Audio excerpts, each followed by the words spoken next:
पिछले दिनों भारत के तथाकथित पहले प्रधानमंत्री जवाहरलाल नेहरू की जयंती को लोगों ने अपने अपने तरीके से मनाया और नेहरू को याद किया।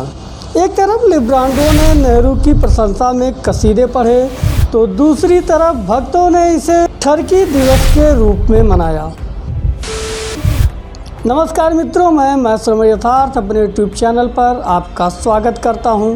मित्रों, आज हमारा वीडियो लिब्रांडों के उस ताश के पत्तों के वैचारिक महल के बारे में है जो भक्तों की हल्की सी फूंक से भरभरा कर ढह जाता है। दुर्भाग्य से ही सही, लेकिन अगर बात भारत के पूर्व प्रधानमंत्री के जन्मदिन की है तो इसे मनाने में कोई हर्ज नहीं। लेकिन नेहरू के जन्मदिन के बहाने किसी को निशाना बनाकर नेहरू की ही पोल पट्टी खुलवाना घटिया हरकत अवश्य है। पर लिब्रांडो अपनी इस घटिया हरकतों से बाज कहां आने वाले थे। किसी न किसी बहाने मोदी में बुराई ढूंढने वाला ऐसा ही एक लिब्रांडो विनोद कापड़ी नेहरू के बहाने मोदी पर तीर चलाने की कोशिश में अपना ही पिछवाड़ा घायल कर बैठा। दूरदर्शिता को लेकर किए गए अपने ट्वीट के माध्यम से विनोद कापड़ी ने मोदी पर निशाना साधने की कोशिश की, लेकिन एक ट्विटर यूजर सतीश चंद्र मिश्र जी के हत्थे चढ़ गया। मिश्र जी ने ट्विटर पर जवाब तो दिया ही, साथ ही फेसबुक पर विस्तार से लिखकर उस अनसुनी कहानियों को भी लोगों को बता दिया जिनके बारे में कोई सोच नहीं पाता। मिश्र जी लिखते हैं कि इन झूठों और उनके सफ़ेद झूठ को देश अब बर्दाश्त करने के मूड में नहीं है। लुटियन दिल्ली के मोदी विरोधी मीडिया गिरोह का बहुत चर्चित नाम है विनोद कापड़ी।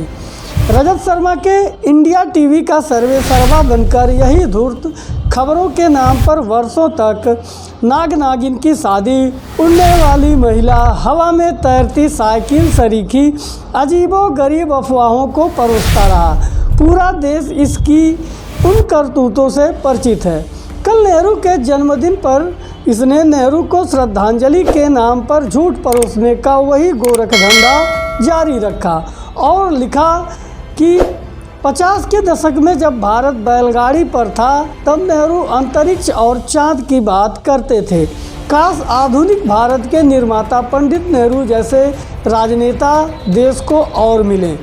अपने इस ट्वीट में काश जोड़कर इसने किसके खिलाफ जहर उगला यह अनुमान लगाना बहुत सरल था। अतः लुटियन मीडिया के उस कुख्यात धूर्त को आईना दिखाना उसे यह बताना आवश्यक समझा कि देश अब उस जैसे झूठों और उनके सफ़ेद झूठ को बर्दाश्त करने के मूड में नहीं है।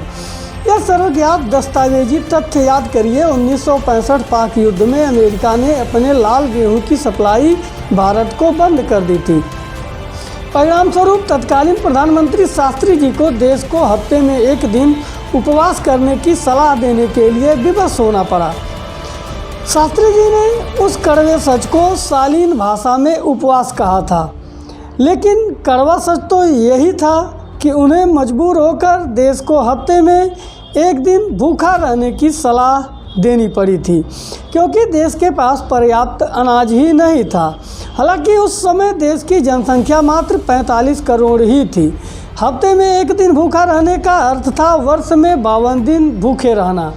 यही कड़वा सच है, दस्तावेजी ऐतिहासिक सत्य है। जो व्यक्ति 17 वर्ष में देश के किसानों को इतना सक्षम भी नहीं कर सका कि वो देश की ज़मीन पर इतना अनाज भी उत्पन्न कर सके जिससे 45 करोड़ देशवासियों का पेट भर जाए, जिसके 17 वर्ष के शासनकाल के बाद 45 करोड़ भारतवासी उस गेहूं को खाने के लिए मजबूर थे जो गेहूं अमेरिकी सूअर खाते थे।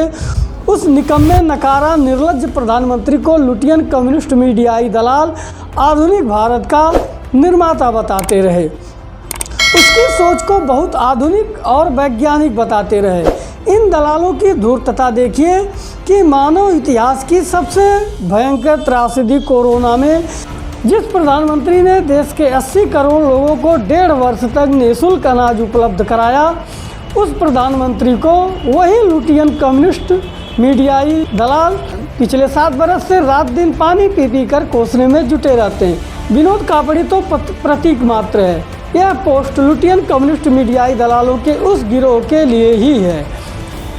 मित्रों, सतीश चंद्र मिश्रा ने नेहरू की वो पोल पट्टी भी खोल दी जो नहीं खुलनी चाहिए थी, लेकिन लिब्रांडुओं के घटिया हरकतों की वजह से नेहरू गांधी की बची खुची हुई इज्जत भी सरेआम होने को है। मित्रों, सतीश चंद्र मिश्र जी के इस लेख के बारे में आपका क्या सोचना है, हमें कमेंट के माध्यम से अवश्य बताएं। और अगर आप किसी विशेष विषय पर वीडियो देखना चाहते हैं तो हमें बताने का कष्ट करें। साथ ही हमारे YouTube चैनल को सब्सक्राइब कर वीडियो को लाइक शेयर कर अवश्य करें। मिलते हैं ऐसे ही किसी अन्य वीडियो में, तब तक के लिए नमस्कार, जय हिंद, जय भारत।